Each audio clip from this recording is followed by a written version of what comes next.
Party అధ్యక్షులు ఎన్ రామచంద్ర గారు అయితే ఉన్నారు, మాట్లాడించే ప్రయత్నం చేద్దాం. నిన్న ఏదైతే పవన్ కళ్యాణ్ మీరు మీట్ అయ్యారో, పవన్ కళ్యాణ్ సంబంధించిన వివాదం కూడా కాంగ్రెస్ పార్టీ అధ్యక్షులు ఎవరైతే మహేష్ కుమార్ గౌడ్ ఉన్నారో ఇక్కడ తెలంగాణలో లీడర్ కరువు అయిపోయారు, ఆంధ్రకు సంబంధించిన లీడర్లను తీసుకొచ్చి ప్రచారం చేయడానికి సిద్ధమైతా ఉంది బీజేపీ అన్నట్టుగా విమర్శల వర్షం కుప్పిస్తా ఉన్నారు. ఎట్లా చూస్తా ఉన్నారు? రాహుల్ గాంధీ తీసుకురావద్దని చెప్పండి అంతే. వాళ్ళు రాహుల్ గాంధీ మీ ఎవరో మా ఇష్టం, మా పార్టీ మీ ఇష్టం, ఎవరైనా మా ఎన్డీఏ పార్ట్నర్స్ ఆయన కూడా రాహుల్ గాంధీని తీసుకురావద్దని చెప్పండి. అంటే ఆంధ్ర పెత్తనం వద్దనే తెలంగాణ తెచ్చుకున్నాం, ఆంధ్ర లీడర్లు ఎందుకు తీసుకొస్తున్నారు? మళ్ళీ ఆయన మాట్లాడేది ఎవరు? నాయకుడు మాట్లాడేది ఏంది? రేవంత్ రెడ్డి గారు ఎన్టీ రామారావు విగ్రహాన్ని అడ్డం రావద్దని చెప్పి ఆయన చెప్పింది కదా. ఆంధ్ర తెలంగాణ కాదు, తెలుగు వారు రెండు రాష్ట్రాలు కావాలనుకున్నా తెలుగు రాష్ట్రాలు అయినాయి అంతే. ఇక్కడ ఆంధ్ర తెలంగాణ ముచ్చటే లేదు.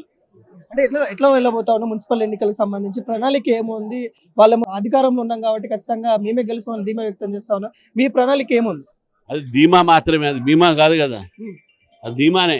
కానీ ప్రజలు వారికి దిమ్మ దిప్పిస్తారు, ఆ ధీమా అంతా పోతుంది, బీజేపీ ఎక్కువ స్థానం గెలుస్తుంది. అంటే కూటమి ఇటు బీజేపీ కూటమి ఉన్న జనసేన ఉన్నప్పటికీ కూడా రెండు పార్టీలు కూడా పోటీ చేస్తా ఉన్నాయి. ఎట్లా వస్తుంది?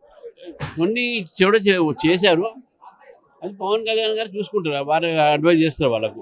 అంటే మీ దాంట్లో అంతర్గత విభేదాలు కూడా వస్తూ ఉన్నాయి బీజేపీలో అన్నట్టు కూడా చెప్తా ఉన్నారు. అవన్నీ నడుస్తారు, చిన్న చిన్నవి. అవన్నీ ఎలక్షన్స్ అన్న తర్వాత కొన్ని మన పోటీ ఉంటుంది కాబట్టి కొన్ని ఉంటాయి, దాని తప్పింది.